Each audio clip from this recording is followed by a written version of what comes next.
All right, here we go. Independent and dependent events. This is from 7.3 out of the Algebra 2 book. So let's talk about this in terms of probability. So what is the difference? Dependent versus independent.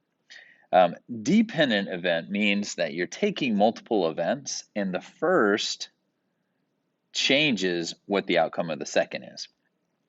Imagine, if you will, we had a bowl and it has 1, 2, 3, 4, 5 blue marbles, 1, 2, 3, 4, 5 red marbles, right? And so if I asked the question, what is the probability that you get a blue marble and then a red marble? So we're going to pull two marbles, blue and then a red.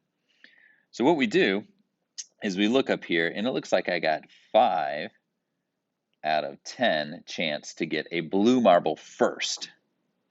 And since I'm doing multiple trials, as we talked about, we're going to multiply. But now check the second one. So then I'm going to get a red marble. Well, there's still 5 red marbles in there, but there's only 9 total marbles because we are always going to assume that we got the blue marble that we want out of there, right? That was the first one. So now there's really only 9 marbles left because we took a blue one out. So we call this second probability is dependent, hence the word dependent, on what we took first, right? And then we would solve this like normal, though. We're going to get 25 over 90, and then we could change that to a decimal and move on from there. That is a dependent event, right? Now, check this out. What if I changed the words up and said, you know what? What's the probability you pull a blue marble and a red marble? So let's do probability that you get a blue and then you pull a red marble. But after you pull the first marble, we're going to say with replacement. Now, with replacement means I pulled a blue marble out, I took a look at it, and I put it right back into the bowl. So that would be a 5 out of 10, but then I put it back in. Now what's the probability that I get a red marble? Well, that's also 5 out of 10. So it's 25 out of 100, so it'd be 1/4. So there'd be a 1 in 4 chance of me picking a blue and a red with replacement, but it's going to be slightly different. It's going to be a slightly better probability if we don't replace it because the second one is dependent on what you pulled on the first one. Right? So that's what that would look like. So what does it mean to say given? What does it mean to say given? So sometimes we have this, right? And so the notation actually looks like this. What's the probability that you get event A given event B has already occurred? Well, this is the idea of that second one happening, right? That we know a marble has been pulled, so that's given that the blue marble has already been done. What's the probability that you get a red marble? So it affects the overall idea, or it locks it into what we have now. What we have known, that's what it's locked into. So given just means you have something done, something is known ahead of time. All right, so that means that's what's given. So literally in this one, we could say, what's the probability that you get a red marble given a blue one has already been drawn? Well, we know, what does that do? It changes the entire size down to 9, and then we have something. So dependency, this given statement, this conditional statement, is based on that right there. Okay, so let's answer a few questions. Let's see if we can do this. 2 events are blank if the occurrence of one event does not affect the probability of the event. That's what independence is. Independent events. 2 events are independent. So if the first event does not affect the second event, think flipping 2 coins. I flip a coin, what's probability it's heads? I flip it again, what's probability it's heads again? That first flip doesn't change the probability of the second flip. Okay, find the probability each of these. All right, so let's think rolling a 1 and then another 1. when a number cube is rolled twice. So is a number cube independent or dependent? That's right. It's independent because the first one is not going to affect the probability of the second one. So we know a probability that you get a 1 and then a 1 is equal to, well, you get a 1/6 chance of rolling a 1 first time. Multiple trials means multiply. So it looks like we're going to have a 1 in 36 chance of rolling a die and getting a 1 and then another 1. Right? So there we go. So a coin landing heads up on every toss when it is tossed. So remember, okay, I got it. So I need a heads on the first, a heads on the second, a heads on the third. If I get a heads on the first, does it affect the probability of getting heads on the second? Nope. Those are independent events. And then same thing for the third. So that means 1/2 times 1/2 times 1/2. So it looks like we're going to get 1/8 chance to get 3 heads in a row because there is no dependency there. Okay? So here's what we want to do. A blue cube shows 4 and the product is less than 20. So when we're doing things like this is when it gets a little bit okay, whoa, what's happening? Probability and the product is less than 20, right? So what we do, 2 number cubes, so we think about the number cubes 1, 2, 3, 4, 5, and 6. That's cube 1, those are the possibilities. And cube 2, let me list them here. 1, 2, 3, 4, 5, 6. So then if I were to multiply these together, 1, 2, 3, 4, 5, and 6. So if I got a 1 on the first one, and then I just thought about each of these.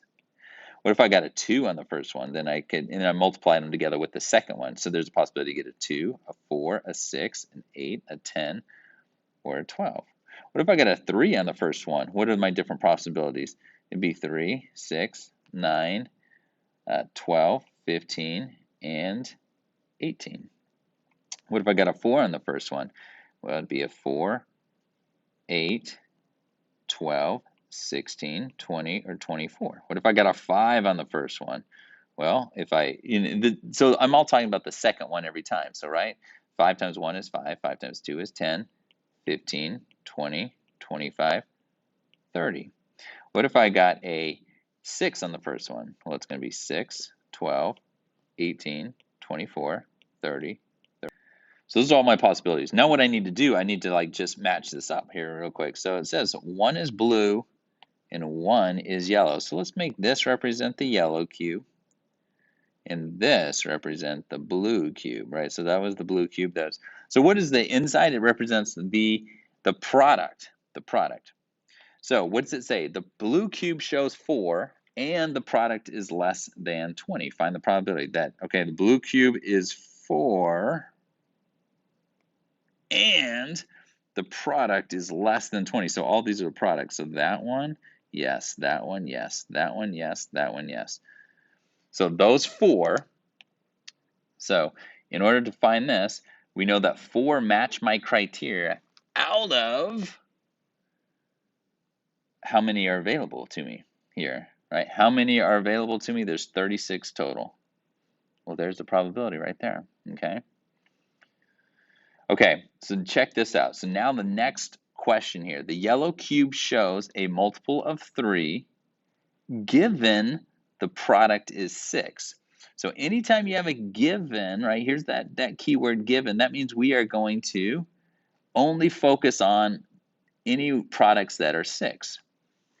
So let me see if I can clean this up just a little bit here. So let me just rewrite this row here so I don't have all the colors in here. That way I can really talk about what I'm doing. So what is it? 4, 8, 12, 16, 20, 24. Okay, so let's first start with the given. Given the product is 6. So which ones are we talking about? The products are 6. 6, 6. Are there any other 6s on here? Yep, there's 6, okay? So given the product 6, only those 4, the yellow cube shows a multiple of 3.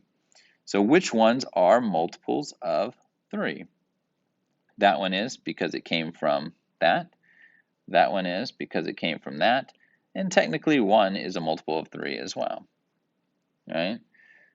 So that's it right there. There's the different multiples. So it shows, so then the probability So let's see if we can write this out with notation. The probability that it shows a multiple of 3 given product is 6, right? So it's really 3, those 3 that I highlighted in green, out of the 4 that are available. So whenever you have given, it narrows your scope. So instead of using all 36 numbers here, I'm only going to use the ones that I circled in red because they match the criteria of the given. So that's how givens work, right? So we'll try to focus on some of those. All right, here we go. Let's do another one. A light bulb from a factory selected at random. So that a shipped bulb is not defective. So a shipped bulb is not defective. So, right, given that it's a shipped bulb, so this is, I'm going to add some words right here, right? Given that it is a shipped bulb, what's the probability that it is not defective? So probability not defective given it's shipped. So guess what? There is only 952 total shipped bulbs here, and 942 of them should not be defective out of 952. So there's our answer right there, right? All right, let's try to read the next one. The bulb is defective and shipped, right? So now they just say defective and shipped. They don't tell us anything about, they're not saying given. There's no assumed given here. What's the probability that they're both defective and shipped? So look over here.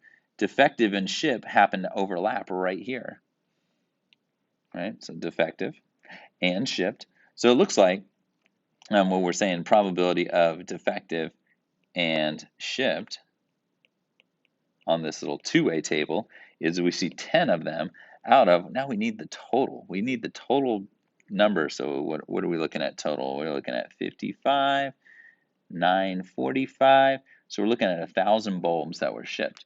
So 10 out of the 1,000 would be considered both defective and shipped. It's just those 10 out of the entire that happen to meet that criteria. So this is where it gets a little bit tricky because, and were they taking 2 different light bulbs or were they just taking a single light bulb, right? So where it says here, a light bulb. So they only took 1. So when I see the word and, when they're only taking 1, we're looking for the overlap. Overlap is the and there. Okay, and I know that's where probability can get a little tricky. Okay, let's try this one. Bag contains 20 checkers, 10 red, 10 black. That's easy enough, right? 10 red, 10 black. So here's the bag. 10 are red, 10 are black. Determine whether events are independent or dependent. Find the indicated probabilities. Okay, selecting 2 black checkers when they are chosen at random with replacement. Ooh, there's the key word there, with replacement. That means I pull out a black checker, I take a look at it, and then I throw it back in the bag, mix them back up, and try it again. So probability that you get a black and a black. Now the word and really means and then, because we're pulling 2 checkers, right? But we're going to replace the checkers. So there's a 10 out of 20 that you get the first one to be black. You throw that checker back in, and there's a 10 out of 20 that the second one would be black. So it looks like 100 out of 400, which is 1/4.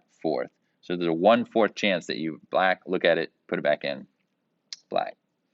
Okay, so let's do selecting 2 black checkers when they are chosen at random without replacement. There's the key word. That makes it dependent now, right? So probability, look, we're going to look the same, right? Black and then a black.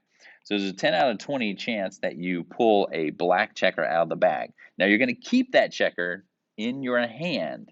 So what's the probability that you reach back in and you pull another one? Well, now there's only 9 black checkers left in the bag, and there's only 19 checkers left in the bag. So multiply, we're going to get it, and that's what dependent looks like. So check the slight, it's just subtle difference. It's such a subtle difference right here, just tiny bit, but that's all dependent on whether it was independent or dependent. All right, so there you go. Think basic probability. So when you're doing these, independent, dependent just tells you when I'm doing multiple trials and multiplying, what happens to that second number, right? That's really the base of it. And then every once in a while, we'll hit this word called given. So we'll talk more about that in class.